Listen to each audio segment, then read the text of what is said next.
Sino na naman ang lalaking kasama mo? Yun ba ang tinutukoy ng anak mo?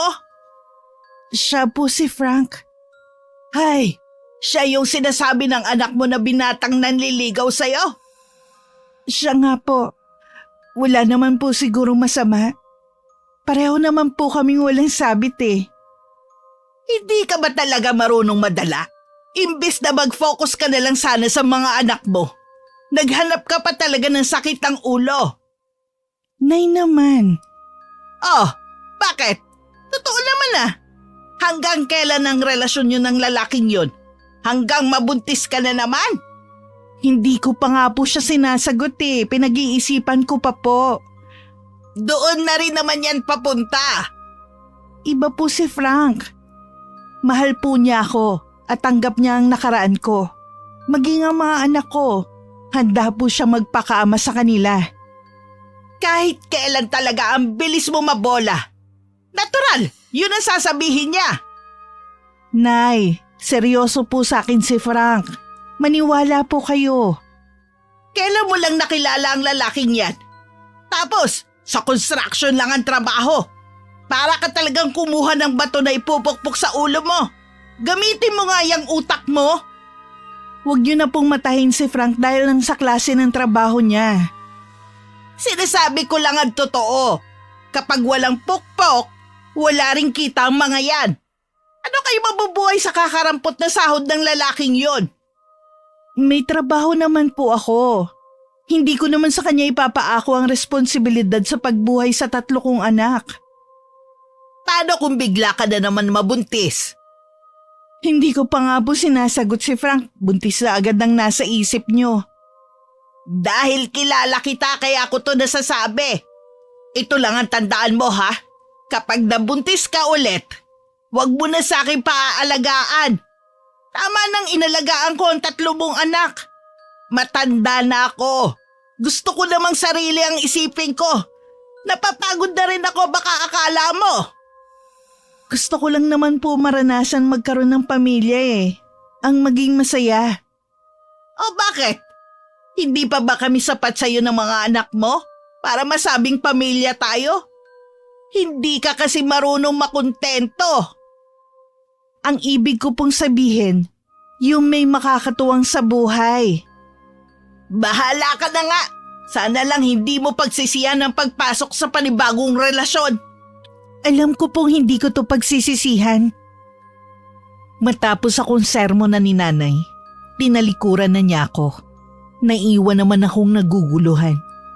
Pero sa kabila ng pag-aalala, hindi ko maiwasan na mapangiti ng maalala ang huling pag-uusap namin ni Frank. Sa totoo lang, sinagot ko na siya. Sinabi ko lang na hindi pa kay nanay sa takot na pagalitan ako nito. Pero dapat pala sinabi ko na rin.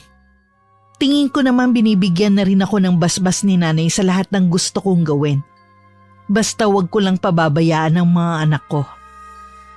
Madalas na rin pumupunta sa bahay namin si Frank. Hindi naman masungit sa kanya si nanay. Pero hindi rin naman siya hinaharap. Minsan natutulog na rin siya sa bahay. Leia, sabi mo nung huli tayong mag-usap, hindi mo pa nobyo ang lalaking yon. Bakit dito na sa atin natutulog yan? Talaga bang wala nang natitirang hiya dyan sa katawan mo? Noong 1 linggo ko lang po siya sinagot, Nay. Bakit nga dito natutulog? Sagutin mo ang tanong ko. Ako naman po ang nag-imbita sa kanya na matulog dito. Delikado naman kasi kung pauuwiin ko pa. Malalim na ang gabi. Sana man lang magsabi ka sa akin. Hindi yung basta ka na lang magpapatulog dito sa bahay. Mga dalaga na yung 2 mong anak.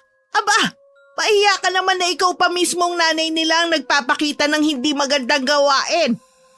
Hindi ko na po uulitin na dito patulugin si Frank. Pasensya na po. Dapat lang. Nay, gusto rin po sana kayong kausapin ni Frank. Lagi kasi kayong umiiwas kapag nandito siya eh. Paanong hindi ako iiwas Naaalibadbaran ako sa inyo. Hindi na kayo nahiya sa ginagawa nyo. Wala naman po kaming ginagawa eh. Nag-uusap lang po kami. Huwag naman po kayong malisyosa. Nang wala, wag mo nga akong gawing tanga. Hindi naman po ako bata eh. Yun na nga eh, hindi ka na bumabata. Ano ba plano niyo ng lalaking yon? Kaya nga gusto niya kayong kausapin eh. Gusto niya na po kami magsama na. Papuntahin mo siya dito sa bahay at siya mismo ang magsabi ng plano niyo. Hindi yung ikaw lang ang nagsasabi. Opo, Nay, sasabihin ko po sa kanya. Kinausap ko si Frank tungkol sa napag-usapan namin ni Inay. Agad naman siyang pumayag na humarap. Pinaghandaan talaga niya ang pagpunta sa bahay. Marami siyang dalang pagkain, tulad ng pansit sa bilao, pansit malabon, at kakanina in-order pa niya sa kapitbahay nilang negosyo ang pagpapaluto.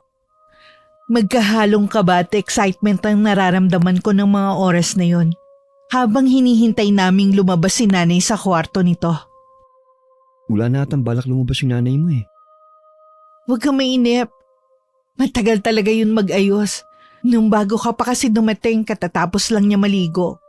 Matagal talaga yun magbihis. Pero lalabas na rin yun maya-maya. Bakit nga pala wala ata yung dalawang anak mo? Yung bunso mo lang nandito. Malamang kasama ng mga kaklase. Sinasamantala na walang pasok sa eskwelahan. Ganun ba? Kahit ako nainip na sa paghihintay kay nanay. Kaya naman pinuntahan ko na siya sa kwarto at kinatok. Hindi naman nakalak kaya tumuloy na ako. Naabutan ko si nanay na nakaupo sa gilid ng kama at hawak ang cellphone. Nay, kanina pa pala kayo bihes, ba't hindi pa kayo lumalabas? Kanina pa naghihintay sa inyo si Frank eh. Bakit ba? Nagpapahinga pa ang tao eh. Nay naman, kanina pa po naghihintay sa inyo si Frank. Hayaan mo nga siya maghintay. Ang dami pa naman niyang dinalang pagkain, tapos ayaw niyong harapin yung tao. Bakit ba ikaw yung atat na makaharap ko yung lalaki na yan? Hindi naman po sa ganun, Nay. Tara na nga lumabas. Nagpatiuna na si nanay lumabas. Naiiling naman akong sumunod sa kanya. Si Frank naman, lalong kinabahan ng itsura ng magkaharap na sila ni nanay. Nagpunas pa nga siya ng pawis sa noo. Para mawala ang nararamdaman niyang kaba, tinabihan ko siya sa upuan. Si nanay naman, umupo sa pang-isahang upuan sa tapat namin. Magandang hapon po, Aling Lucia. Ayoko ng maraming ligoy. Ano bang intensyon mo sa anak ko? Malinis po ang intensyon ko sa anak nyo. Kaya nga po humaharap ako sa inyo eh. Alaga? Kahit 3 na ang anak niya sa iba't ibang lalaki? Tanggap ko pong nakaraan niya. Hindi naman po niya kasalanan kung naloko siya ng 3 beses. Paano yan? Hindi mo pwedeng pakasalan ng anak ko dahil kasal siya sa una. Hindi ko man po siya mapapakasalan. Habang buhay naman ang pagsasama ang kaya kong ialok sa anak nyo. Habang nabubuhay po ako, mamahalin ko ang anak nyo. Kasama na po ang mga mahal niya sa buhay. Baka naman sa umpisa lang yan. Baka naman kapag nabuntis mo ang anak ko tumulad ka rin sa mga nauna niya naging karelasyon. Basta na lang tumalikod sa responsibilidad nila. Hanggang ngayon hindi na mga nagpakita kahit man lang suporta sa mga anak. Naku, hindi naman po nila ako katulad. Kaya ko pong panindigan si Leia. Sa totoo lang, diskumpiyado ako sa iyo. Maliban kasi sa binata ka, mas bata ka pa kay Leia. Ano bang nakita mo sa anak ko? Hindi lang naman po ako sa panlabas nagbabase. Alam ko pong mabait at marunong makisama si Leia. Isa po yun sa mga katangian na nagustuhan ko. Maging po ng pamilya ko. Ibig mo bang sabihin na kilala na ng pamilya mo ang anak ko? Opo, tanggap po nilang relasyon namin. Ano ba talaga ang pinakaplano ninyo? Kung papayag po kayo, gusto na po sana namin magsama. Ilang buwan pa lang kayong may relasyon. Natitiyak na po namin sa mga sarili namin na gusto na namin magsama. Naniniwala naman po ako na makikilala rin namin ang isa't isa kapag nagsama na po kami sa isang bubong. Saan nyo naman balak tumira kung sakaling magsasama na nga kayo? Nay, kasi po plano namin na dito tumira. Gusto po sana ni Frank na magpagawa kahit maliit na kapiraso na bahay dito sa tabi ng tinitirhan natin. Eh bakit dito? Bakit hindi sa kanila? Akala ko ba tanggap ka ng pamilya niya? Marami na po kasi sila sa bahay nila. Lahat po ng mga kapatid ni Frank na may pamilya na sa bahay nila nakatira. Wala naman po silang lupa na pwede naming pagtirikan ng bahay. Tsaka po, gusto ko rin po makasama ang mga anak ko. Alam ko naman po na hindi niyo sila pasasamahin sa akin kung sakali na umalis kami dito. Natural. Ako nagpakahirap sa pagpapalaki sa kanila. Hindi rin naman sila sasama sa'yo. Kaya nga po, Nay, pumayag na kayong magpatayo kami dito ng bahay. Ay, may magagawa pa ba ako? Bago umuwi ng hapong yun si Frank, nagkasundo na rin sila ni Nanay. Nakikita ko na hindi pa rin ganun kakumbinsido si Nanay kay Frank. Ang mahalaga sa akin ay pumayag na siyang magsama kami sa iisang bubong. Nung magsama kami ni Frank, pansamantala muna kaming tumira sa bahay ng nanay ko habang ginagawa ang bahay namin. Kahit magaspang ang pakikitungo ni Nanay kay Frank, hindi naman siya binabastos nito. Maging ang mga anak ko kapansin-pansin na malayo ang loob kay Frank, maliban kay Jasper na bunso ko. Palibhasa kasi 7 taon pa lang ito at naghahanap pa talaga ng kalinga ng isang ama. Siguro kahit hindi pa sementado ang sahig, lumipat na tayo. Wala na kasing ginawa si Nanay kundi ang magparinig at magdabog. Nahihiya na ako sa iyo Oo nga Akala ko naman tanggap niya na ako. Ikaw na lang ang magpasensya ha. Ganun yata kapag tumatanda na Wala naman sa akin yun. Hanggang kaya ko, iintindihin ko na lang ang nanay mo. Ganyan din naman ang nanay ko Ang swerte ko talaga sa'yo. Akala ko, wala na akong makikilala na lalaking tunay na magmamahal sa akin. Swerte rin naman ako sa iyo Paano? Bukas lilipat na tayo? Oo, gusto ko nang lumipat. Si Jasper nga lang palang pipisan sa atin. Sina Emma at Erica, dito na lang daw sila sa lola nila. Sa totoo lang, mukhang mahihirapan ako na mahuli ang loob ng dalawang yun. Hayaan mo na lang sila. Ang importante, hindi naman sila bastos na pakiharapan ka. Oo nga Pero gusto ko sana buo nila akong tatanggapin sa buhay niyo. Marami pa naman tayong panahon kung gusto mo talaga mapalapit sa kanila. Sa ngayon hayaan na lang muna natin sila. Kinabukasan, inuna ko muna ang mga garapong may lamang tubig, asin, bigas at barya. Bago ko sinunod ang mga gamit namin. May 2 itong maliit na kwarto. Tanging ito lamang ang nakapalitada.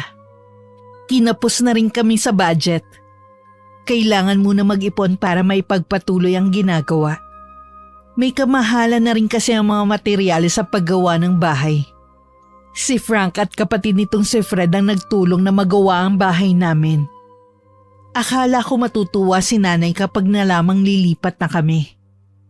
Pero sa pagkakatitig ko sa kanya, salubong na naman ang kilay at nangahaba na naman ang uso. Hindi pa naman yari ang bahay niyo Bakit lilipat na kayo agad? Kahit naman po nakalipat na kami, pwede naman pong ituloy yung ginagawa sa bahay namin. Kinapos na rin kasi kami sa pera. Akala ko ba meron kayong budget sa pagpapagawa ninyo ng bahay? Mahal na po kasi ang mga materyales, kaya hindi na po umabot. Pinigil ko na lang ang sarili ko na sabihing nagmamadali rin kaming makalipat para matigil na ang pagpaparinig niya sa amin. Sa kabila na kami ang gumagastos sa bahay, hindi pa rin ako kontento si Nanay. Lagi pa rin niya kaming hinahanapan. Naghanap na rin ako ng trabaho noon. Kaya lang hindi ako pinalad na makakuha ng trabaho sa malapit. Parang gusto ko tuloy magsisi kung bakit agad akong umalis sa pinapasukan ko. Naisipan ko na lang na magtinda sa tapat ng bahay namin ng mga merienda. Kahit papano naman, ay may kinikita ko at nakakapagbigay ako ng pera kay nanay. Ngunit nang minsan nag-abot ako, hindi nito tinanggap. Bakit po? Gasino lang yan. Kulang yan. Bakit naman po kulang? Para naman po ito sa 1 linggong pagkain nyo. Ako naman po nagbabayad ng kuryente at tubig natin. Ako din po nagbibigay ng baon sa mga anak ko. Mahal na ang bilihin ngayon, palibhasa kasi hindi ka naman pumupunta ng palengke. Dadagdagan ko na lang po sa Sabado kapag sumahod si Frank. Napilitan na rin tanggapin ni nanay ang inaabot kong pera kahit nakasimangot ito. Mabuti na lamang maunawain si Frank. Inako na rin niya ang pagbibigay ng pera kay nanay kapag kinakapos ako. Hayaan mo na. Nasa kanya naman kasi yung 2 anak mo eh. Tsaka wala namang maaasa ng nanay mo kundi ikaw. Minsan gusto kong mainis kay ate. Kaya siya nagpakalayo-layo para maiwasan ang manipulasyon ni nanay. Ang tatay naman namin, kung kailan tumanda na, tsaka naman ng babae. Minsan naiisip ko, kaya siguro lagi ako niloloko dahil sa akin tumatama ang karma na ginawa ni tatay. Huwag mo nang balikan ang nagpapasakit ng kalooban mo. Ang importante naman nakakaraos tayo kahit papano nang hindi humingi ng tulong sa kanila. Hindi ko lang kasi maiwasan na magdamdam sa kanila. Siyempre, namimiss ko rin sila. Unti-unti na naman akong pinangilidan ng mga luha sa mga mata. Niyakap na lang ako ni Frank at hinagod ang likod ko. Nang mga sumunod na araw, tumumal ang benta ko ng mga merienda. Nakarating sa akin na meron daw nagtitinda rin ng katulad ng paninda ko. Mas kumpleto daw doon at maraming pagpipilian. Kaya naman itinigil ko na lang ang pagtitinda ko kaysa naman malugi ako. Imbes na makatulong ako kay Frank sa mga gastusin, lalo patuloy na dagdagan ng responsibilidad nito sa amin. Kaya naman nag-isip ako ng pwede pang maging racket habang nasa bahay ako. Bakit hindi ka na lang maghanap ng trabaho? Sinubukan ko naman po, kaso wala pong gustong tumanggap sa akin. Paano yung mga anak mo? Aba, Leia, kakarampot na nga lang ang pensyon ko na ibibigay ko pa sa mga anak mo. Nagbibigay naman po ako Gasino lang ba ang inaabot mo? Para sabihin ko sa iyo kulang na kulang. Kung hindi nga lang po nakakaya tatanggap na ako ng labada. Bakit naman hindi? Marangal na trabaho naman yun. Maraming nakakapagpatapos ng mga anak dahil sa paglalabandera. Magpapatulong na lang po ako sa kaibigan. Baka may alam silang pwedeng pasukan. Bahala ka na nga!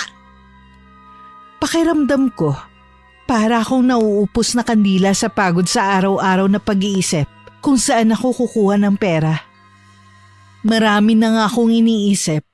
Sumabay pa si Frank na gabi-gabi na lang na umuuwing lasing. Saan ka na naman uminom? Birthday kasi ni Jopet Nagyayang uminom Kakaya naman kung tatanggihan ko. Sana naman bawasan mo ang pag-iinom mo. Baka dyan ka pa madisgrasya na uuwing lasing Nag-aalala ka rin pala sa akin, no? Siyempre naman. Ano nakakatawa sa sinabi ko? Wala naman. Sige, hindi na ako magiinom. Tara na matulog. Inaantok na ako Hindi ka na ba maghahapunan? Busog pa ako Pinakain din kasi ako ng pansit ni Jopet. Mabuti ka pa, busog na. Ha? Ano yung sabihin? Wala. Sige na, mahiga ka na dyan. Magsasara lang ako ng pinto. Pasuray-suray nang pumasok sa loob ng kwarto namin si Frank. Na tanging kortina lamang ang tabing. Ako naman, napapabuntong hininga na lamang na naupo muna. May ilang oras ding nakatingin lang ako sa kawalan. Iniisip ko ang sitwasyon namin ng mga anak ko. Kinabukasan, araw yun ng linggo at walang pasok sa trabaho si Frank. Kapag ganung walang pasok, nagbababad talaga siya sa higaan. Hinahayaan ko naman dahil alam kong pagod. Habang nasa kusina ako at nagpapakulo ng tubig na isasalin ko sa termos, sunod-sunod na kalabog ang narinig ko sa labas. Tila bang may mabigat na bagay ang bumabagsak sa lupa. Iniwan ko muna ang nakasalang na takore at saka ako lumabas. Medyo madilim-dilim pa sa labas ng mga sandaling yun. Si nanay ang nakita ko. Tinatambak sa gilid ng bahay namin ang mga malalaking kahoy na sisibakin. Katapat pa naman yun ng kwarto namin. Ang aga naman yan, Nay. May natutulog pa ho eh. Tanghali na, nakahilata pa rin kayo? Tulog pa kasi si Frank. Pagod po yun sa trabaho. Abay, gumising na kamo siya tanghali na. Nung araw bawal na bawal kami magbabad sa higaan. Kailangan madaling araw pa lang gising na kami at nag-uumpisa sa gawaing bahay. Nay, iba naman po nung panahon nyo. Buhay pa nun sina lolo't lola. Pareho lang yun. Ang kaibahan lang ang mga kabataan ngayon, puro tamad. Pumasok na lang uli ako sa bahay. Baka kasi kung saan pa mapunta ang pagtatalo namin ni nanay. Kilala ko pa naman siya. Hindi talaga nagpapatalo pagdating sa katwiran. Kahit wala na sa hulog. Napasukan ko si Frank na pupungas-pungas pa na naupo sa upuan. Nagising ka ba sa ingay? Pasensya na ha, maaga pa naman Bumalik ka na lang muna sa pagtulog. Hindi na rin ako makakatulog. Ipagtitimpla na lang kita ng kape. Mabuti pa nga. Kitang-kita ko ang pagkabugnot sa mukha ni Frank. Hindi ko naman siya masisisi. Sa 1 taon naming pagsasama, nakita ko naman ang ginagawa niya para makuha ang loob ng aking ina at mga anak. Lahat ng pakikisama ginawa na niya, pero parang hindi pa rin sapat. Kahit ako, nahihirapan na rin pakisamahan si nanay. Pati ang mga anak ko pakiramdam ko. Unti-unti na rin lumalayo ang loob sa akin. Minsan narinig kong sinisiraan ako ng nanay ko sa mga anak ko. Naiiyak na lang ako sa sobrang sama ng loob. Tinatanong ko ang sarili ko kung bakit may ganitong ina. Itinago ko na lang ang lahat ng yon para hindi na kami magkasagutan na mag-ina at lumala pa ang away namin. Pero dumarating talaga sa punto na nakakaubos na rin ng pasensya. Hindi ka pa pala nakakabayad ng kuryente natin? Sa Sabado pa po kasi ang sahod ni Frank. Babayaran ko naman po yan sa Lunes. Maliit lang naman po yan. Hindi pa naman tayo mapuputulan. Kahit na. Dapat kasi nagtatabi kayo ng pera pambayad sa kuryente at tubig. Pasensya na po, Nay. May binayaran po kasi ako sa eskwelahan ng mga bata. Yun po muna ang inuna kong bayaran. Baka naman kasi pinagtatagawan ka ng pera ng asawa mo. Kaya kayo kinakapos. Kung ikaw ba naman nagtatrabaho na, hindi sana tayo kinakapos ng ganito. Aba, malayo pa ang lalakbayin ng mga anak mo. Si Jasper, elementarya pa lang. Ano, aasa ka na lang ba sa kakarampot na kita ng asawa mo? Nay naman, ginagawa naman po namin ng asawa ko ang lahat. Para matugunan ang pangangailangan natin lahat. Hindi nga sumasapat. Kung hindi naman po pala sumasapat, sana po gumawa rin kayo ng paraan. Hindi yung lahat na lang inaasa nyo sa amin. Anong gusto mo? Magtrabaho ako? Sa tanda ko ba naman to? Gusto mo pa akong kumayod? Wala naman kasi kayong ginagawa kundi magreklamo Baka nakakalimutan mo. Ako ang nag-alaga sa 3 mong anak. Nagreklamo ba ako nun? Nagtatrabaho naman po ako noon Maliban po sa allowance sa mga bata, may tinatanggap rin kayo sa akin. Ako rin po nagpaayos ng bahay nyo. Aba, ikaw pa talaga may gana manumbat ngayon pagkatapos ng lahat ng sakripisyong ginawa ko sa'yo at sa mga anak mo. Hindi naman po ako nanunumbat. Gusto ko lang naman pong sabihin, sinuklian ko naman po ang paghihirap ninyo sa akin. Oh, hindi ba panunumbat yan? Eh ikaw nga, hindi mabuhay ng walang lalaki. Hindi ka na nahiya. 3 ang anak mo sa iba't ibang lalaki. Tapos ngayon, may kinakasama ka na naman. Baka kapag nagbuntis ka iwan ka rin yan. Parang pinapanalangin nyo naman po na mangyari ang bagay na yan sa akin eh. Sinasabi ko lang ang posibleng mangyari sa'yo dahil sa kalandian mo. Grabe naman kayo magsalita sa akin ng ganyan. Hindi ko na kinaya ang mga sinabi ni nanay sa akin. Tumalikod na lang ako at umiyak ng umiyak sa loob ng bahay namin. Nang mga sumunod na araw, hindi pa rin kami tinigilan ni nanay. Madalas pa rin siya magdabog kapag nakikita niya kami sa labas ng bahay. Nag-iingay rin siya kapag alam niyang natutulog pa kami tuwing umaga. Ano na naman bang ingay yung ginagawa ng nanay mo? Huwag mo na lang pansinin. Matulog ka na lang ulit. Ano pa ang mga tulog eh? Sige pa rin sa pag-iingay ng nanay mo. Bakit hindi lang kaya niya gibay ng bahay natin? Makabangon na nga lang. Magluluto na lang ako ng almusal natin. Kahit mabigat ang pakiramdam ko, pinilit ko na lang bumangon. Si Frank naman, nagdadabog na pumasok sa banyo. Hanggang sa harap ng almusal, walang kaimik-imik si Frank. Alam ko naiinis pa rin siya hanggang ngayon. Kaya nung makita ko siyang nagbihis ng pang-alis, hindi na ako nagulat. Tsak, pupunta na naman siya sa kumpare niya. Kina Jopet ka ba pupunta? Hindi. Uuwi muna ako sa amin. Ha? Uuwi ka rin ba mamaya? Hindi ko pa alam. Anong hindi mo alam? Nakakapagod na kasi. Imbis na makapagpahinga ako kapag walang trabaho, hindi. Kasi walang ginawang nanay mo kundi mambulahaw sa atin. Hinaan mo naman ang boses mo. Baka marinig ka. Mabuti nga yun eh. Para alam ng nanay mo na hindi na tamang ginagawa niya. Umalis ka na nga lang kung aalis ka. Ang dami mo pang sinasabi eh. Talagang aalis na ako rito. Diyan ka na nga. Nang humakbang si Frank papunta sa may pintuan, akma ko pa siyang pipigilan. Pero iwinaksilang niya ang kamay ko. Naiyak na lang ako ng tuluyan na siyang umalis. Buong maghapon na lang ako nagmukmuk dito sa bahay. Wala rin kasi akong ganang lumabas. Nung bandang hapon, kinatok ako ni nanay. Inakala kong isa sa mga anak kong kumakatok, kaya agad kong binuksan ang pinto. Huli na para maitago ko pa ang pamumugto ng mga mata ko. Sa lubong ang kilay na tinitigan ako ni nanay. Umiiyak ka ba?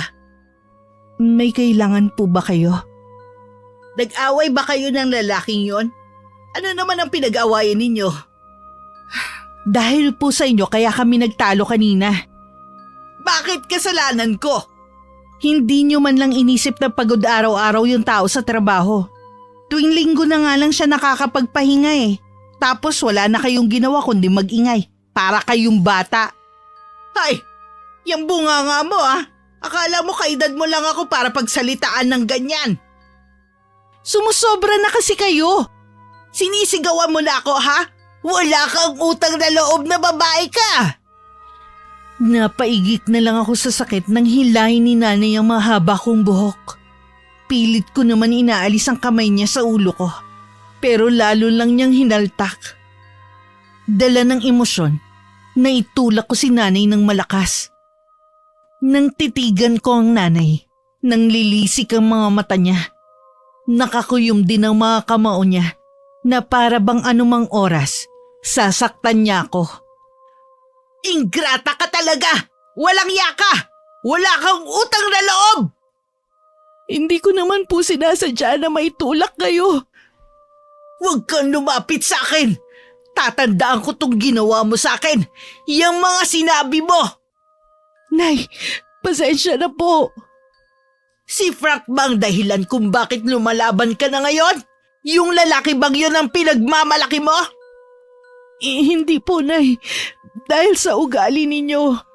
Ang tagal ko na po nagtitiis sa inyo alang-alang sa mga anak ko. Akala niyo ba hindi ko alam na sinisiraan ninyo ako sa mga anak ko? Anong paninira? Totoo lang naman ang sinasabi ko. Bakit ka nasasaktan? Hindi ka kasi makontento sa amin. Naghanap ka pa ng sakit ng ulo. Kayo nga ang sakit ng ulo sa akin eh. Wala na kayong ginawa kundi hadlagan ng kaligayahan ko. Isang malakas na sampal ang pinadapo sa akin ni nanay. Halos mabingi ako sa lakas nun. Napahawak ako sa pisngi ko habang umaagos ang luha. Kitang-kita naman ang galit sa mukha ni nanay. Akmang lalapitan pa niya ako nang dumating ang mga anak ko at inawat ang kanilang lola. Marami pang maaanghang na salitang binitiwan sa akin si nanay bago sumama sa mga apo pauwi sa kabilang bahay. Ako naman, humagulgol na lang dahil sa sama ng loob. Parang gusto kong sumigaw para kahit papano ay maibsan ang nararamdamang bigat dito sa dibdib ko. Pagkatapos nun, pinilit ko nang iwasan si nanay. Kahit labag sa loob ko, tumanggap ako ng labada para kahit papano ay magkaroon ako ng sariling pera. Sa loob ng 1 linggo, 3 labada ang tinatanggap ko. Araw ng linggo, habang nagluluto ako ng hapunan, biglang dumating si Frank. Akala ko hindi ka na uuwi. Maaari bang di ako uuwi rito? Kahapon pa kita hinihintay. Akala ko talaga hindi ka na uuwi. Baka kako tuluyan mo na akong iniwan. Hanggang kanina kasi yung trabaho namin. Tinapos na namin para hindi na namin balikan bukas.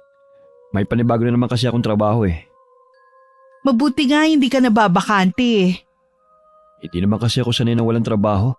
Lalo na ngayon, pamilyado na ako. Magpahinga ka muna. Malapit na rin tong maluto.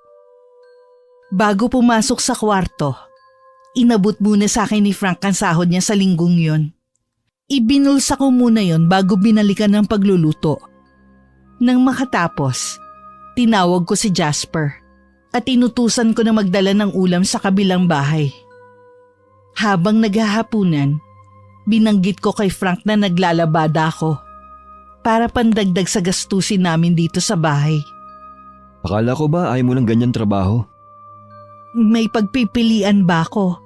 Ang dami ko nang inaplayan pero hindi pa rin ako natanggap. May edad na rin kasi ako eh. Huwag kang mawala ng pag-asa. Makakahanap pa rin ang trabaho na aakama sa'yo. Sana nga. Nahihirapan na rin kasi ako kay nanay eh. May nangyari ba habang wala ako? Sinaktan niya kasi ako eh. Hirap na akong intindihin siya. Niyakap naman ako ni Frank. Hindi ko na rin napigilan pa ang umiyak ng umiyak. Hinayaan naman niya akong ilabas ang lahat ng hinanakitan na ipon dito sa dibdib ko. Nang mahimasmasan ako, ikinuwento ko lahat kay Frank. Maging ang paninira sa akin ni nanay sa mga anak ko. Naiiling na lang si Frank pagkatapos niyang marinig ang lahat ng sinabi ko. Umalis na lang kaya tayo rito. Ayoko. Hindi ko kayang iwan ang mga anak ko dito. Noon pa naman ganyan ka nang tratuhin ng nanay mo. Kapag wala kang maibigay sa kanya, lagi siyang galit sa'yo. Ngayon ko lang din naisip. Kaya ako iniiwan ng mga nakakarelasyon ko. Dahil yun sa kanya. Baka naman iwan mo din ako. Hindi ko yun gagawin sa'yo. Pangako yan. Walang sino man na makakapagpahiwalay sa atin. Pinanghawakan ko ang pangakong yun sa akin ni Frank. Kahit papano, naging panatag na ako dahil alam ko, lagi lang siyang nariyan para sa amin ng mga anak ko. Iniiwasan ko na lang hanggat maaari si nanay. Sa anak ko na lang iniaabot ang perang binibigay ko sa kanya. Hindi pa rin naman siya tumitigil sa pagpaparinig sa amin ni Frank. Madalas pa rin siya mambulahaw kahit natutulog pa kami. Wala na kaming ginawa kundi ang magpasensya. Isang hapon kararating ko lang galing sa paglalabada nang pumunta sa bahay si nanay. Nagtataka ako dahil ngiti-ngiti ito sa akin. Buti dumating ka na. Kanina pa kita hinihintay eh. May kailangan po ba kayo? Oo, nakausap ko ang tiyang meding mo kaninang umaga. Di ba nagtatrabaho sa Kuwait ang panganay nun? Naghahanap daw kasi ang kapatid ng amo niya ng Pinay na kasambahay. Sabi ko, pwede ka kako kasi nakapag-abroad ka na dati. Nay, di po ba nasabi ko na wala na akong balak na mag-abroad pa? Hindi po naging maganda ang karanasan ko sa mga naging amo ko noon.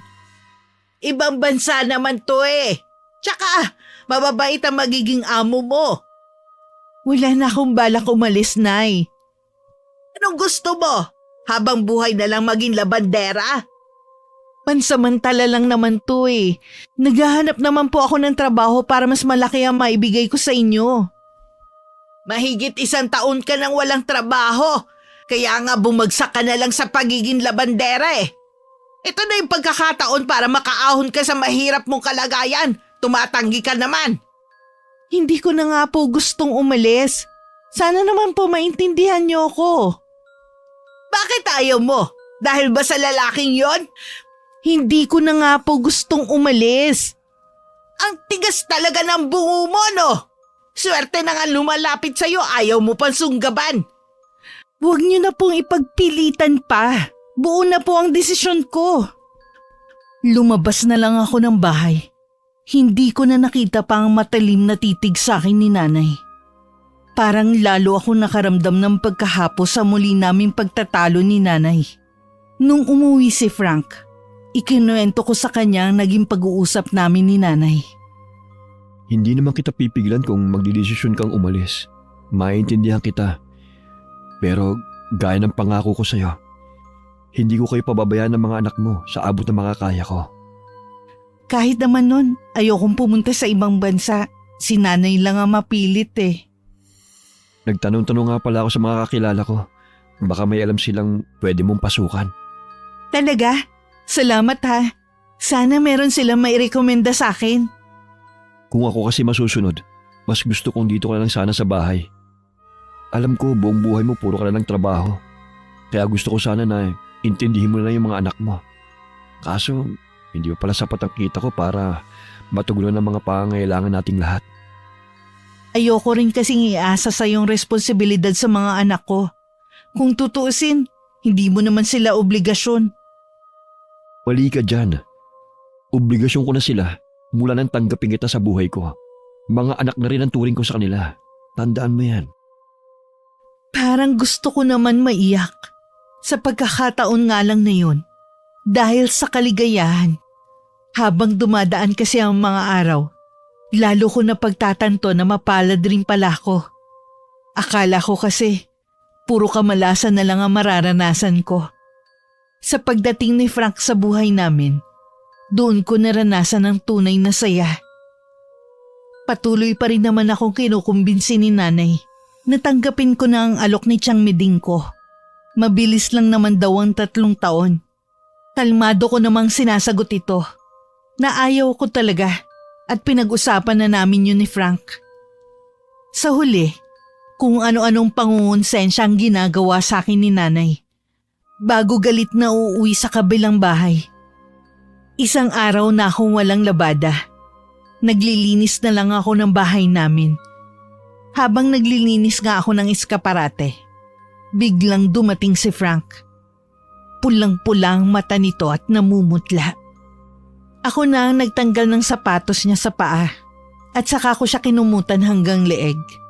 Iniwan ko lang siya sandali para ipagluto ko ng noodles. Kainin mo na to para makahigop ka ng sabaw. Para makainom ka rin ng gamot. Salamat. Uso raw kasi ngayon ang trangkaso eh.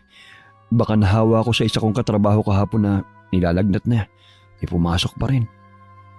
Mabuti nga't umuwi ka na agad. Baka kung mapano ka pa doon. Sobrang taas ng lagnat mo eh. Pasensya ka na ha. Naabala pa tuloy kita. Ano ka ba?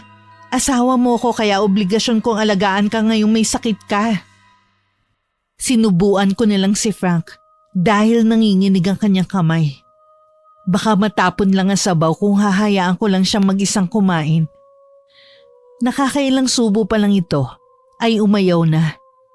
Kahit anong pilit ko, ayaw na talaga niyang kumain pa. Pinainom ko na lang siya ng gamot. Ilang sandali pa, mahimbing na ang tulog nito. Saka ko naman siya iniwan muna para maituloy ko ang ginagawa ko. Magdamag na inaapoy ng lagnat si Frank, kaya wala rin akong tulog buong gabi. Binantayan ko lang siya dahil sumisigaw siya sa gitna ng pagtulog niya. Para siyang nagdideliryo. Kung ano-anong sinasabi niya at nakikita. Kinabukasan, hindi pa rin humuhupa ang lagnat ni Frank. Sobrang nag-aalala na ako. Gusto ko na sana siyang dalhin sa ospital pero hindi na sapat ang pera ko. Tinawagan ko na lang ang kuya niya at sinabi ang kalagayan ng kapatid nito. Mahigit 1 oras din bago dumating ang kapatid niyang si Fred. May dala rin itong gamot. Dahil nabanggit ko nung tinawagan ko na hindi tumatalab ang gamot na pinaiinom ko. Kumusta na lagay ni Frank?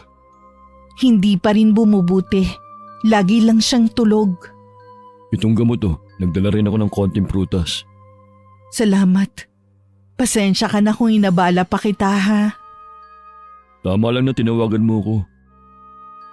Parang narinig yata ni Frank na may kausap ako. Bigla itong nagmulat ng mga mata. Lumapit naman si Fred sa kanya at hinawakan pa ang kanyang noo. Binawi agad nito ang kamay dahil sa nakakapasong init ng kapatid. Kumuha muna ako ng tubig para mapainom na ng gamot na binili ni Fred si Frank. Baka sakaling tumalab ito sa kanya.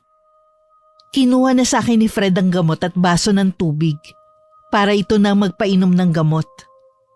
Tumulong na rin ako sa pag-alalay para mapadali ang pagpapainom kay Frank ng gamot. Kailan pa siya nagkasakit? Kahapon lang. Umuwi siya na maaga dahil masama ang pakiramdam niya. Yun nga, magdamag ko siyang binantayan kasi hindi nga nawawala ang init niya.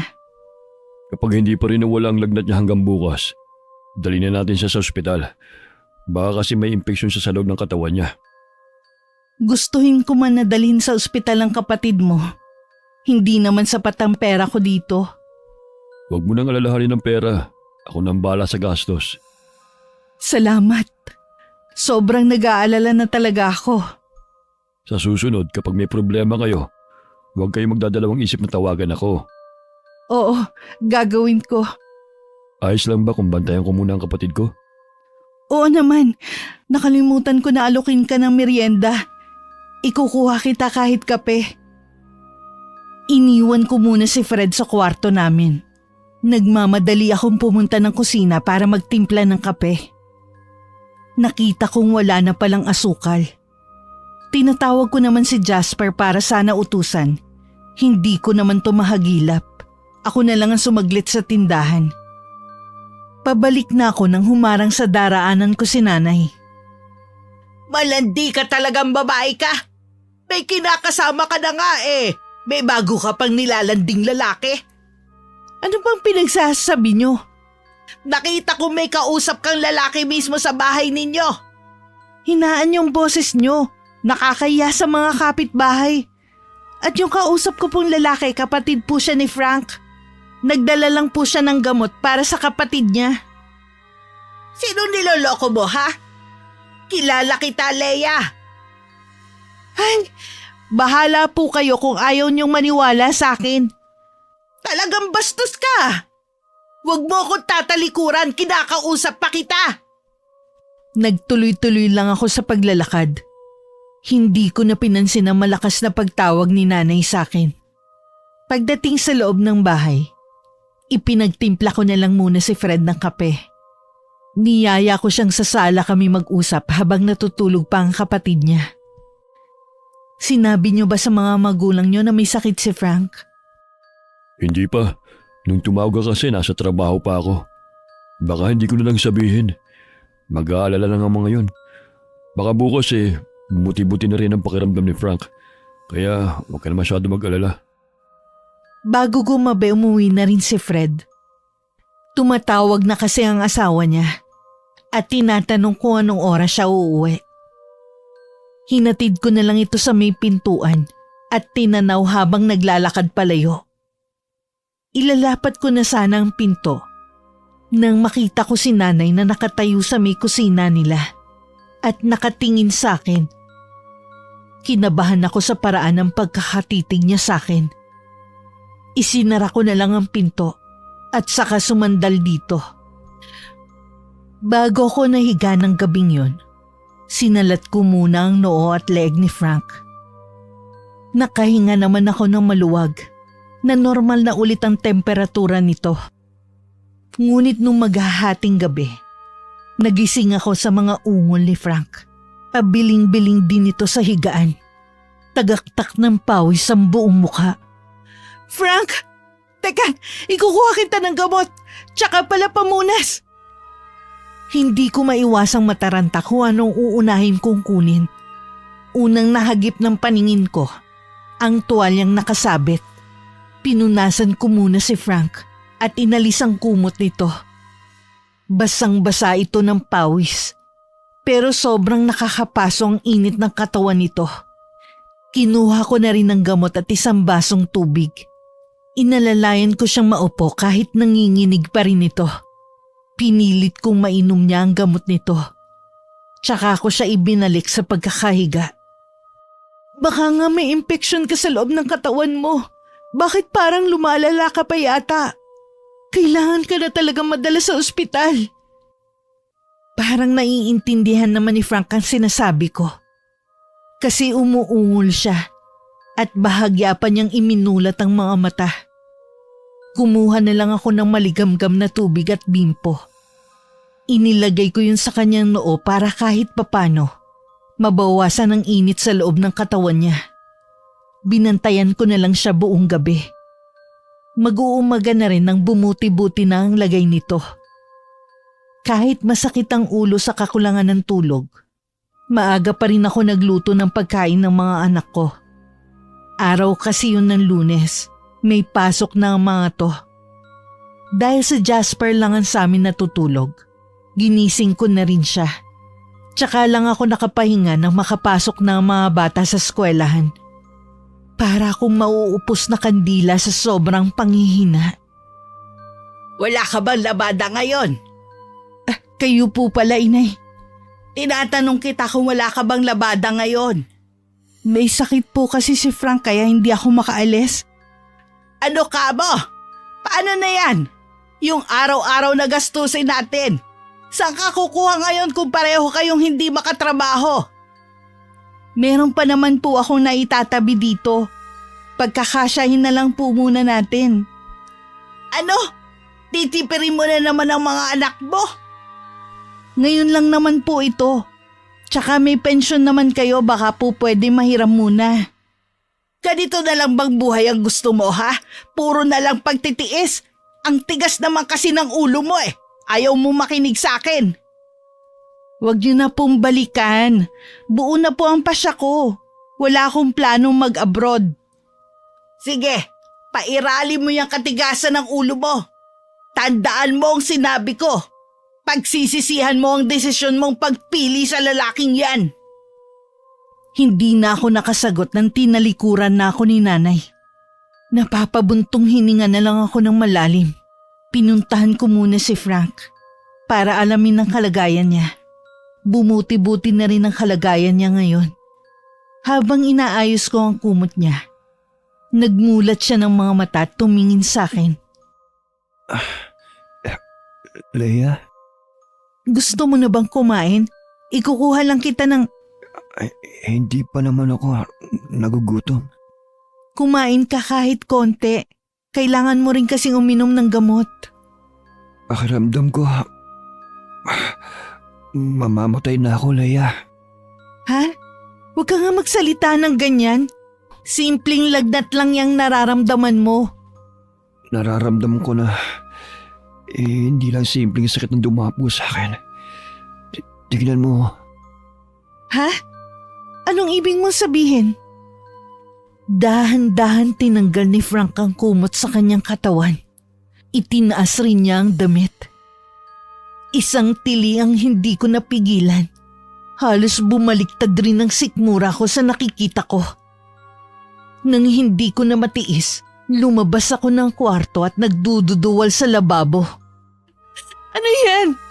Totoo ba yan? Oo, Leia. Totoong nakikita, Ma. Buhay pa ako. Pero inuuod na. Tatawagan ko ang kuya mo. Habang patuloy ako sa pag-iyak, nanginginig naman ang kamay ko na may hawak na cellphone. Hinanap ko ang pangalan ng kuya niya. Saka ko tumawag. Sa paputol-putol na salita, sinabi ko rito ang nangyari. Nang matapos ang pag-uusap namin, para kong kandilang nauupos. Kahit gustuhin ko man puntahan sa kwarto si Frank, pinanghihinaan naman ako ng loob dahil sa nakita ko rito. Ang lalaki kasi ng uod na gumagalaw sa tiyan nito. Tila kinakain ng mga to ang laman sa parting yun. Narinig ko ang impit na ungol ni Frank na tila nahihirapan. Konting tiis na lang parating ng kuya mo. Halos kalahating oras din kami naghintay bago dumating si Fred. Kasamang isang lalaki na pakilalay pinsan. Agad silang pumasok sa kwarto at naiwan naman ako sa labas. Nakita nila na kalat na sa buong katawan ni Frank ang naglalakihang uod na pumipintig-pintig pa. May dala kaming sasakyan. Ihanda mo na mga gamit ni Frank. Isasama namin siya ngayon. Dadalhin ba natin siya sa ospital? Hindi doktor ang kailangan ng kapatid ko. Anong ibig mo sabihin? Nakita mo naman di ba ang kalagayan ng kapatid mo? Kailangan matingnan agad siya ng mga doktor para malaman natin kung paano siya nagkasugat at ngayon inuud pa. May palagay ako na kinukulam ang kapatid ko. Ha? Ano? Kinukulam ba ka mo? May kulang pa ba sa panahon natin ngayon? Basta sa albularyo ko siya patitignan at hindi sa doktor. Dapat siguro sa doktor muna. Baka lumala ang kalagayan ni Frank. Naiintindihan kita, pero ipaubahay mo muna ang bagay nito sa akin. O sige, pero sasama ako sa inyo. Teka lang, ihahanda ko lang ang gamit ni Frank. Mabilis lang ako. Basta ko nilang hinugot sa kabinet namin ng ilang pirasong pang-itaas at pang-ibaba at saka ko yun inilagay sa bag. Habang hinahanda ko ang mga gamit, binuhat na nila si Frank na napapangiwi pa sa matinding sakit na nararamdaman. Nadaanan pa namin si nanay na nakatayo sa tapat ng pinto ng kabilang bahay. Hindi nakaligtas sa akin ng pagkakangisi niya. Napapailing na lang ako sa naiisip na natutuwa pa yata ang inay na malamang malala ang sakit ni Frank. Sa isang liblib na lugar kami patungo kung saan nakatira ang sinasabi na albularyo ni Fred. Habang papunta nga kami, namimilipit naman sa matinding sakit si Frank. Panay na rin ang sigaw nito. Sa bawat galaw nito, may mga naglalaglagan ng mga uod.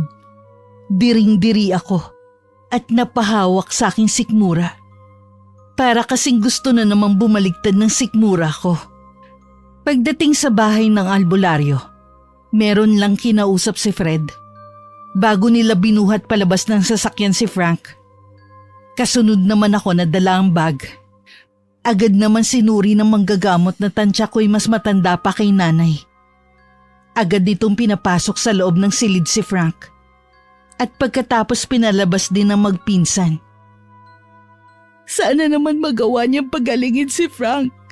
Alam kong nahihirapan na siya sa kalagayan niya. Manalig ka lang at gagaling siya. Kinukulam nga ba talaga si Frank? Oo, may kumukulam nga sa kanya. Pero sino naman ang gagawa nun? Mabait ang kapatid mo, alam mo yan. Hindi porket mabait, hindi na magkakaroon ng kaaway. Madalas nga silang may mga lihim na kaaway dahil sa inggit. Wala ako maisip na gagawa nito sa kanya. Hindi kaya may mga naiinggit sa kanya sa trabaho? Yan din ang naiisip ko. Parang pinipiga ang puso ko.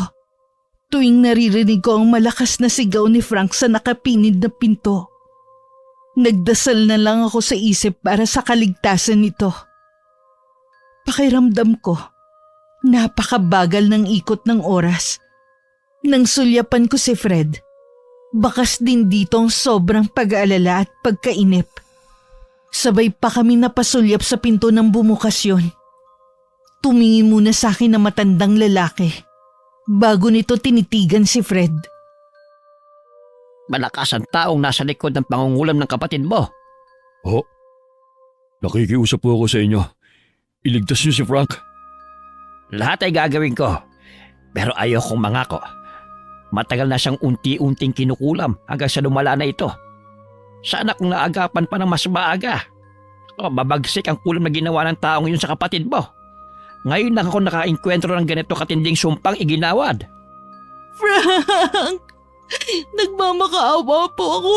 Iligtas niyo po ang asawa ko. Gagawin ko ang lahat ng makakaya ko. Tanong lang po, alam niyo po ba kung sino ang kumukulam sa kapatid ko? Nagawa niyang haragin ang isipan ko para hindi ko makita ang tunay niyang anyo. Pero isa lang ang natitiyak ko. Babae ang kumukulam sa kanya. Babae ho? Nagkatinginan na naman kami ni Fred sa sinabing yun na matandang albularyo. Pareho kami nag-iisip kung sino nga bang maaaring gumawa nun kay Frank. Hindi ko na naman napigilan ng lumuha hanggang mauwi sa paghagulgol na naman. Bumalik na muli sa loob ng silid ng matandang albularyo. Tumagal pa ng ilang oras bago muli itong lumabas na malungkot ang aura. Biglang kumabog na mabilis ang dibdib ko. Napailing-iling din ako nang hindi sumasagot ang albularyo nang tanungin nito ni Fred kung kumusta na ang kapatid. Parang ipinako na lamang ang paa ko sa sahig.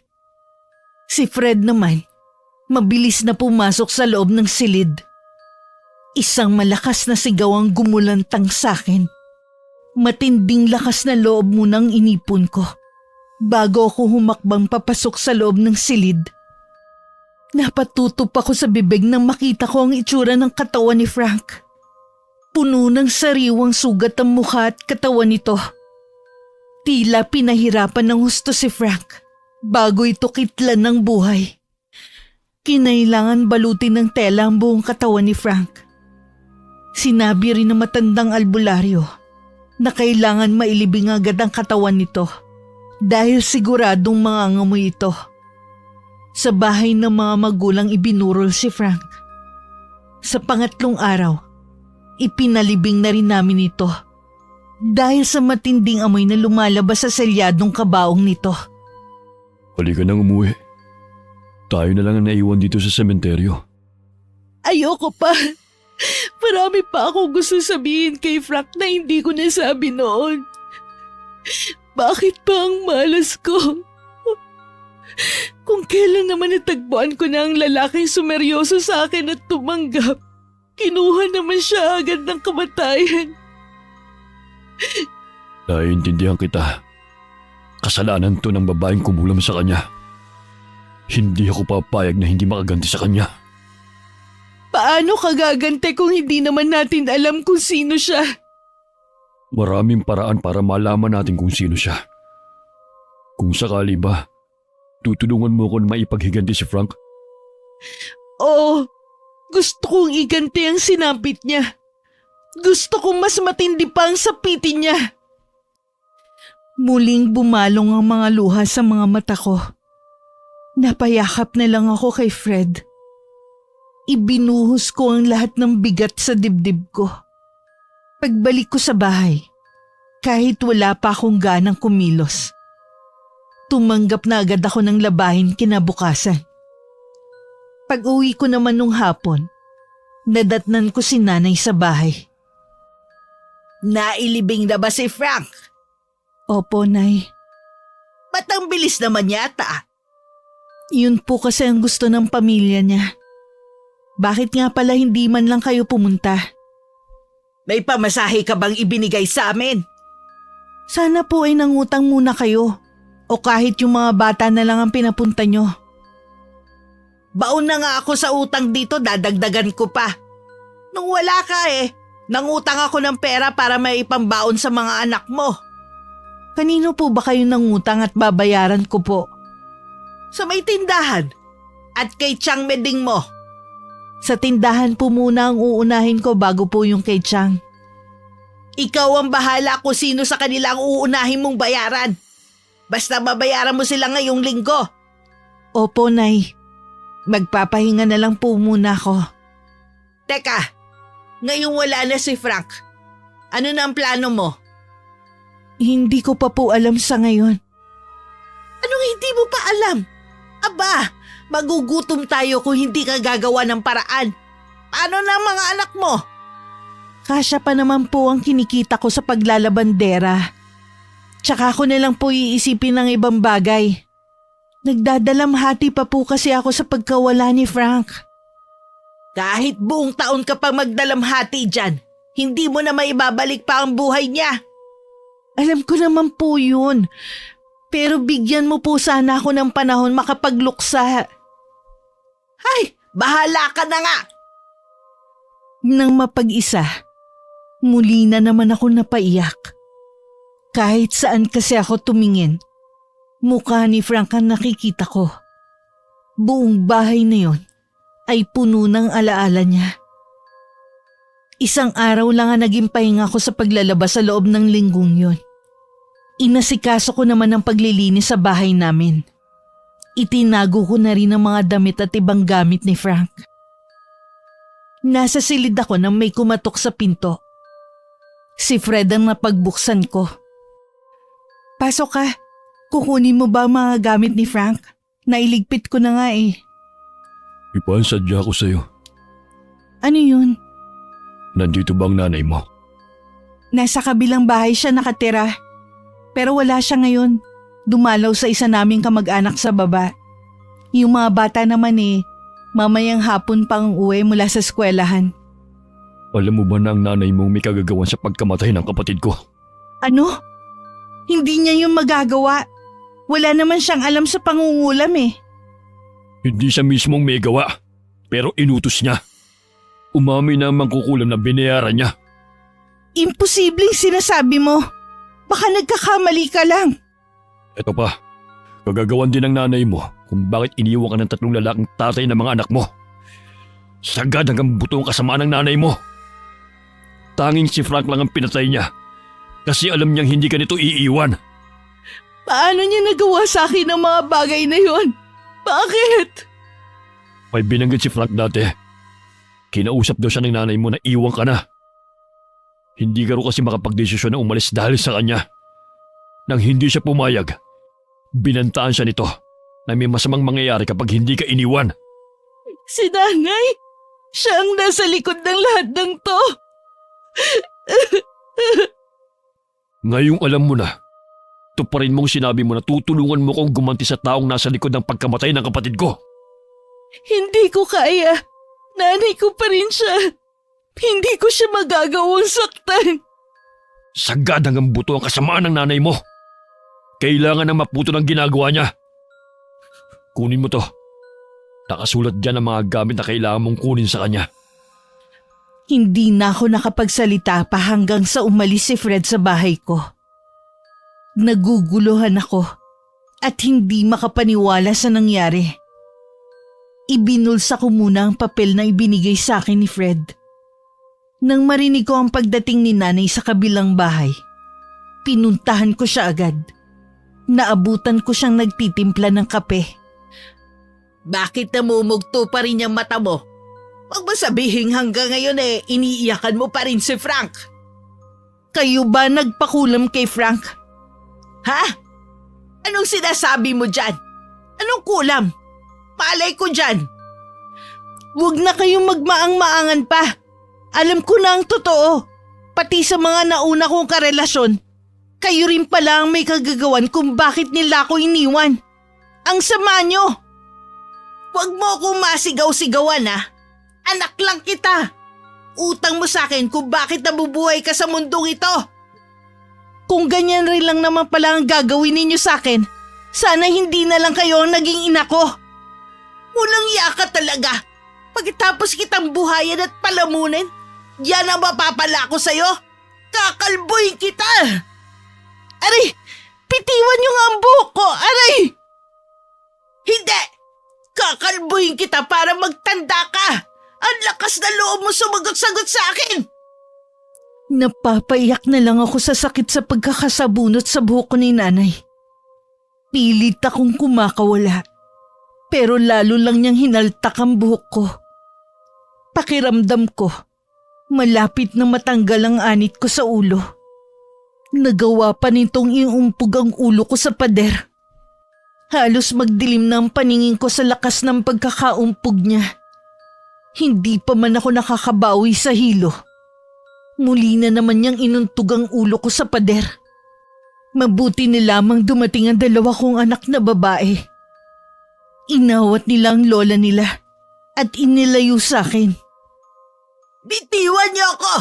Papatayin ko ang babaeng yan! Walang utang na loob! Kung ano man ang ginawa ko, tama lang na ako lang ang makinabang sa'yo, hindi sila! Habang nabubuhay ako, pagsisilbihan niyo ako ng mga anak mo at hindi ang ibang tao! Ang sama mo! Ngayon alam ko na kung bakit umalis sina ate at itay.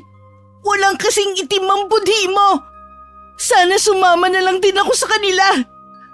Wala akong pakialam kung yan ang tingin mo sa akin. Sa ayaw at sa gusto mo.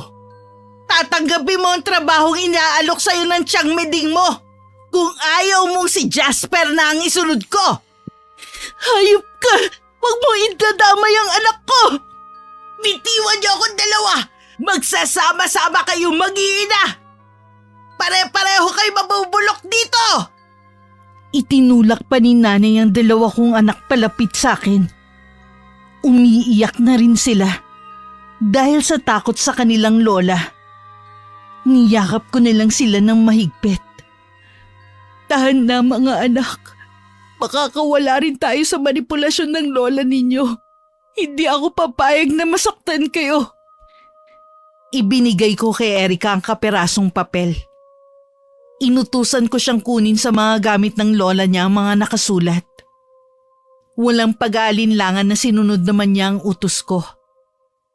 Habang hinihintay ang anak ko, piping dalangin ko na sana hindi ito mahalata ng lola niya. Ilang sandali pa dumating na rin ito. Nakalagay sa supot ang mga gamit na nakasulat sa papel. Mula nang matuklasan ko ang lahat ng ginawa ni inay, maging ang maitim nitong plano, unti-unti nang nawala ang respeto at pagmamahal ko sa kanya. Puro galit na lang ang naiwan sa puso ko. Hindi ako papayag na pati ang mga anak ko idamay niya. Pinalipas ko muna ang 2 araw bago ako nakipagkita kay Fred. Dala ko na lahat ng nakalista sa papel. Salamat, Leia. Sa wakas mabibigyan na rin ang katarungan ng pagkamatay ni Frank. Buhay ang inutang. Tama lang na buhay din ang maging kapalit. Ibabalik mo ba sa kanya ang kulam? Oo, mas matindi nga lang ang pagdadaanan niyang sakit. Nakukonsensya ka na ba? Hindi. Mula nang malaman ko ang mga ginawa niya at masama pa niyang plano sa amin ng mga anak ko, mas gugustuhin ko na lang na mawala siya sa buhay namin. Hindi ko siya magagawang patawarin sa pagsira niya sa buhay ko. Naiintindihan kita. Ngayon mo lalong napatunayan kung gaano kasama ang nanay mo. Kapag nawala na siya, makakalain na rin kayo ng mga anak mo. Oo, yun naman ang gusto ko. Ayoko maranasan ng mga anak ko ang kasakiman at manipulasyon ng kanilang lola. Hindi na rin ako nagtagal pa. Bago ako umuwi, dumaan muna ako sa simbahan na malapit sa lugar namin. Humingi ako ng kapatawaran dahil ninais kong mawala na sa mundo ang aking ina. Handa akong tanggapin ang naghihintay na kaparusahan para sa akin. Huwag lang matulad sa akin ang aking mga anak. Mahigit 1 oras din akong naroon. Sa kauna-unahang pagkakataon, naramdaman ko ang gaan sa dibdib ko. Pagkatapos ng ilang sandali, umuwi na rin ako. Pagdating sa bahay, Nadatnan ko ang mga anak ko na magkakasama. Hindi ko na inusisa pa ang dalawa kung bakit wala sila sa kabilang bahay. Nung hapunan, sa kauna-unahang pagkakataon, magkakasalo kaming mag-iina. Nagkukwentuhan at nagtatawanan pa kami. Lingid sa amin sa kabilang bahay, nag-uumpisa na ang paghihirap ng aking ina. Nahihirapan itong magsalita kaya hindi makahingi ng tulong. Pinilit nitong makalabas ng bahay. Pero hindi nito magawang mabuksan ang padlock. Naririnig pa niya ang tawanan naming mag-iina. Nagpaalam lang ako sandali sa mga anak ko. Sabi ko pupuntahan ko lang ang lola nila. Inay, nasan po kayo? Bakit hindi po kayo nagbubukas ng ilaw dito? Dinalhan ko kayo ng ulam. Leia! Tulong! Tulungan mo ko! Nandito ako! Nandyan lang pala kayo eh. Bakit parang hirap na hirap kayo? Tulungan mo ko, anak! May nangyayari sa akin! Ano ka mo? Anak? Ngayon tinatawag niyo akong anak dahil may kailangan lang kayo sa akin. Pakiusap! Ayoko pang mamatay. Ayaw niyo pang mamatay? Pero bakit pinakulam niyo si Frank? Bakit hinayaan niyo siyang mamatay? Hindi. Hindi ko sinasadya. Tulong. Nasaan ang mga apo ko? Anong hindi? Tama lang na mamatay rin kayo. Wala kayong kwentang ina. Sarili niyo lang iniisip ninyo. Bukas na bukas din, pupuntahan ko na sina tatay at ate. Iiwan ka na namin dito. Mabubulok ka na lang dito. Huwag niyo ako iwan ang mga apo ko. Kahit paulit-ulit yung tawagin ng mga apo nyo, hindi nila kayo tutulungan. Ikaw ba nagpakulam sa akin? Oo, bilang ganti sa ginawa ninyo kay Frank. Walang yaka! Walang yaka talaga! Walang utang na loob! Ilang beses ko na yan narinig sa inyo. Hindi na ako tinatablan pa. Paano ka nagkaroon ng kaalaman sa kulam? Ang kapatid ni Frank ang nakatuklas sa lahat. Anak! Patawarin mo na ako! Patigilin mo na kung sino gumagawa nito sa akin. Nakikiusap ako. Wala na po ako magagawa pa. Sana kasi, bago ninyo ginawa yan sa kapwa ninyo, sana naisip nyo din baka bumalik sa inyo. Leia! Leia, pakiusap! Pilit akong inaabot ni nanay habang naghihirap siya. Lumayo naman ako. Habang hindi ko mapigilan ng matawa sa paghihirap ng aking ina. Ilang minuto ko muna siyang minasdan. Tinubuan na rin siya ng mga sugat sa buong katawan. Maging ang kanyang buhok ay naglalagas na rin. Kinapa ko kung may natitira pa akong awa kay inay. Pero wala akong maramdaman na kahit ano. Tumalikod na lang ako't lumabas ng bahay. Hindi ko na kailangan pang makita ang magiging katapusan niya. Pagbalik ko sa bahay, nagliligpit na ang mga anak ko. Walang kamalay-malay ang mga to sa nangyayari sa kanilang lola ng mga oras na yon. Sabi ng lola ninyo, matutulog daw siya na maaga ngayon. Kaya ayaw niyang maistorbo. Kaya wag na kayong pupunta doon. Bukas na lang. Sabay-sabay namang tumango ang tatlo. Nang gabing yun, katabi kong natulog ang dalawa kong anak na babae. Si Jasper naman ay sa kabilang silid na tulog. Ang sarap sa pakiramdam na makatabi ko sa higaan ng dalawa kong anak. Akala ko noon, tuluyan nang lumayo sa akin ang loob ng mga anak ko dahil sa paninira ni inay. Kinabukasan, maaga akong gumising para magluto ng almusal. Nagulantang na lang kami sa malakas na sigaw ni Erica sa kabilang bahay. Nadatnan kasi nitong naliligo sa sariling dugo ang aking ina. Nagkalat ang buhok sa sahig Puno ng sugat ang buong katawan at inuuod na rin ito.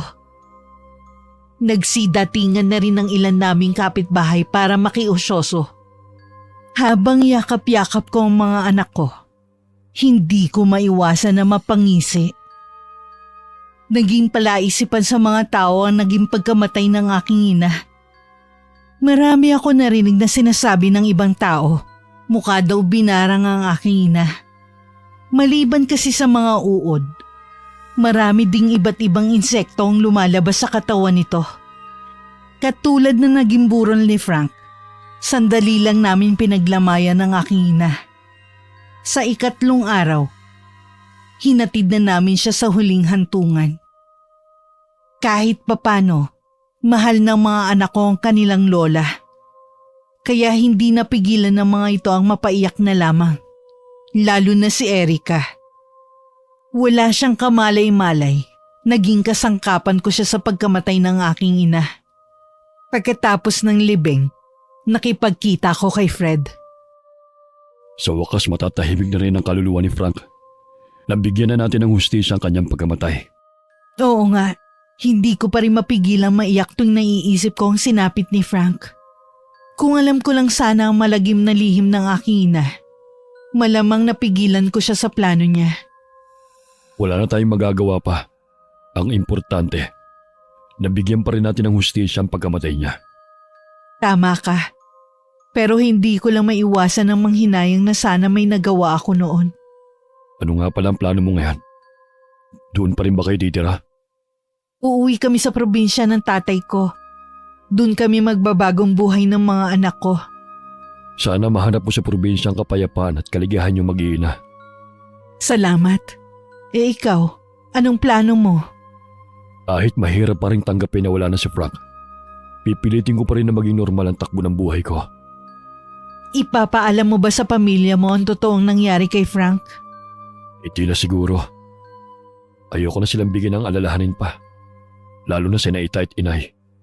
Ililihim ko hanggang libingan ang sekreto na to. Kahit balibaliktarin mo man ang sitwasyon, kasalanan pa rin ang ginawa ko. Nanay ko pa rin siya.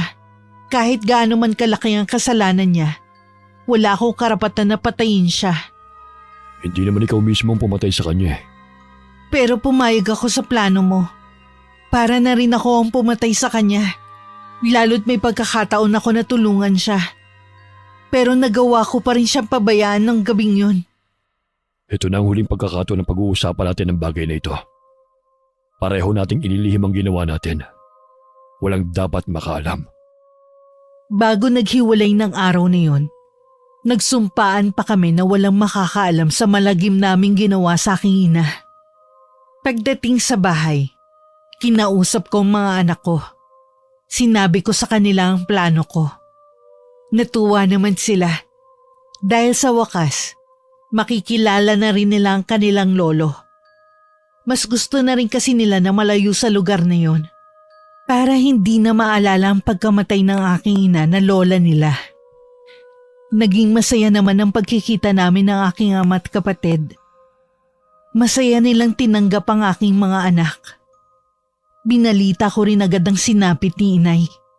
Hindi ko nalang buong idinitalya ang lahat. Nakitaan ko naman sila ng lungkot pero sandali lang. Hindi pa man kami nagtatagal sa probinsya. Madalas na magpakita sa akin si nanay sa panaginip ko. Minsan kung saan-saan parte pa ng bahay ko siya nakikita. Nanlilisik ang mga mata. Nakikita ko sa kanya ang galit at paninisi. Patahimikin mo na ako! Patay ka na! Huwag ka na magpapakita sa amin! Masaya na kami dito, malayo sa manipulasyon mo! Hindi mo na kami masusundan pa dito! Dahil sa madalas kong nakikita si nanay, tumatawa at minsan galit na nakatingin sa akin. Mismong sa bibig ko na rin ako nahuli na may kinalaman ako sa pagkamatay ni nanay. Labis na nagulat ang Itay at ate sa revelasyon kong yun. Hindi ko naman sinasadya na gumanti lang ako sa mga ginawa niya sa akin. Siya nagpakulam kay Frank. Siya din ang dahilan kung bakit ako iniwan ng 3 kong nakarelasyon. Pinalot ako ng matinding galit kaya ako yung nagawa. Batid naman ng aking ama at kapatid ang lihim ng aking ina. Pinagtakpan nila ako at inunawa sa aking pinagdadaanan. Pinagamot din nila ako para mawala ang halusinasyon na parati kong nararanasan. 1 taon din akong laging balisa at takot na takot tuwing nakikita si nanay. Di naglaon, natutunan ko din labanan ang takot na nararamdaman ko. Parati akong nagdarasal at paulit-ulit na humihingi ng kapatawaran sa nagawang paghihigante sa sarili kong ina. Noon ko lang nabatid, kasalanang mortal ang nagawa ko kay inay. Alam ko balang araw, sisingilin din ako dahil sa ginawa ko. Wakas. Sino na naman ang lalaking kasama mo?